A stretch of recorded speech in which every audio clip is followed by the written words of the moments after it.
انا عشت دوري مصري يا جماعه، عشت الدوري المصري، الدوري العام المصري، الدوري الممتاز. هي كانت بتتقال كده، مش تقول لي بقى دوري نايل، دوري عبور لاند، دوري ساذرلاند، الدوري العام المصري، الدوري الممتاز، الدوري العام. هي كانت بتتقال كده، معروفه. دوري 2009 2010 2011، انت كنت بتحب الدوري، كنت بتحب تتفرج عليه ايا كان انت بتشجع مين، بس انت كنت بتحبه. مش فكره بقى الجمهور وكده، والجمهور كان عامل حس بقى وعامل صوت والمدرجات مش فاضيه. اكيد دي حاجه اكيد اثرت، بس الكوره كانت حلوه، كنا بنكسب، كنا بندوس على الناس بس.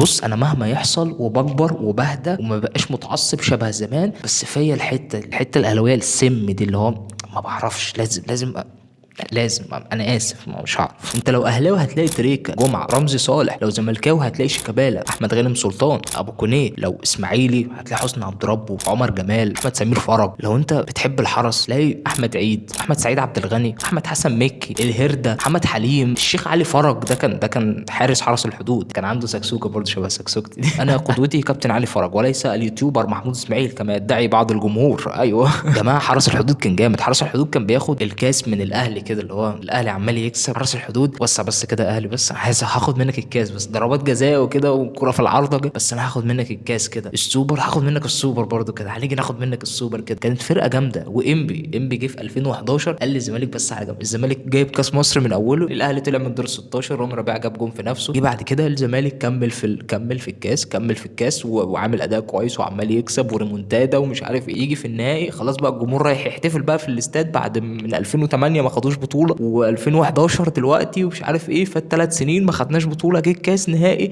انبي. معلش يا رجاله مش هينفع، بس كابتن احمد رؤوف، كابتن احمد عبد الظاهر، معلش يعني محتاجين الكاس، بس كابتن مختار مأكد علينا ان انتوا والله العظيم ما هتاخدوا الكاس، ما ينفعش.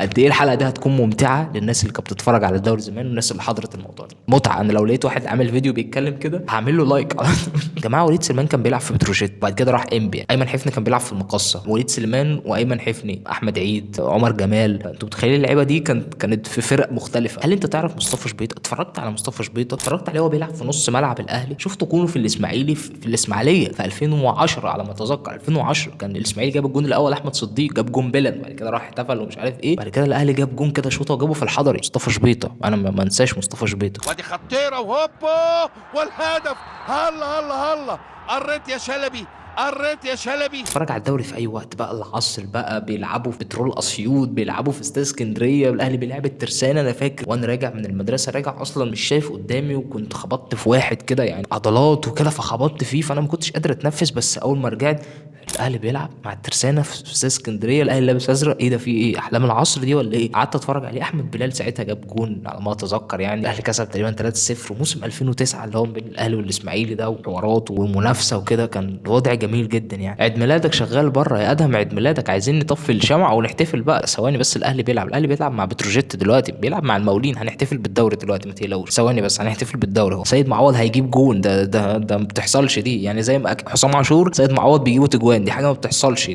ما فيش كده. ايام مودرن سبورت، استاد مصر، استاد بلدنا، ايام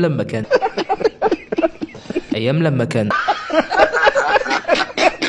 وحضراتكم بتضحكوا على ايه؟ جماعه في 2011 صلاح كان بيلعب في الدوري المصري عادي. انا مش بقلل من الدوري المصري بجد. الاهلي كان بيلعب المقاولين في 2011 اكيد، يعني عارفين الجون اللي صلاح جابه في الاهلي. يعني الماتش ده احمد شكري جاب جون، واحمد شكري بقى كان من الناشئين وكان لعب مع المنتخب بقى، منتخب الشباب في 2009 وكاس عالم وكده. احمد شكري جاب جون. مين جاب جون المقاولين؟ بقول لك احمد شكري جاب جون. احمد شكري يعني، احمد شكري، عفروتو، شهاب، بوجي. الجمهور في الوقت ده كانت حاجه تفرح، خصوصا جمهور حرس الحدود. حرس الحدود جمهوره، الجمهور طلع الجيش او اتحاد الشرطه. اتحاد الشرطه كان بيلعب في ملعب اسمه ملعب العباسيه. ده كان ملعب كده ايه، جحيم. عارفين انتوا ملعب اللي هو يقول لك ملعب الموت، ملعب استاد اسماعيليه، النجم الساحلي سوسه، استاد المحله، ملعب الموت، ملعب الرعب. مش ممكن الكلام ده. يجي اتحاد الشرطه يلعبكم في ملعب العباسيه الساعه 2 الظهر، مش هتشوفوا قدامك. ما في اتحاد الشرطه يعني كابتن رضا العزب، ما فيش كده. وعشان كده بقى عمرك ما كنت تشوف الاهلي والزمالك بيلعبوا اتحاد الشرطه في ملعب العباسيه. اتحداك تجيب لي ماتش للاهلي او الزمالك مع اتحاد الشرطه، انت كنت تلاقيهم بيلعبوا في القاهره، كليه الحربيه، ممكن يروحوا استاد المقاولين، بس عمرهم ما يلعبوا في العباسيه. مستحيل يا جماعه. الصراحه انا لو هطلب حاجه مش هطلب بقى اللي هو رجعوا الجماهير بالساعه الكامله، ولا يعملوا كذا، ولا طوروا من كذا، ولا ظبطوا الجدول، ولا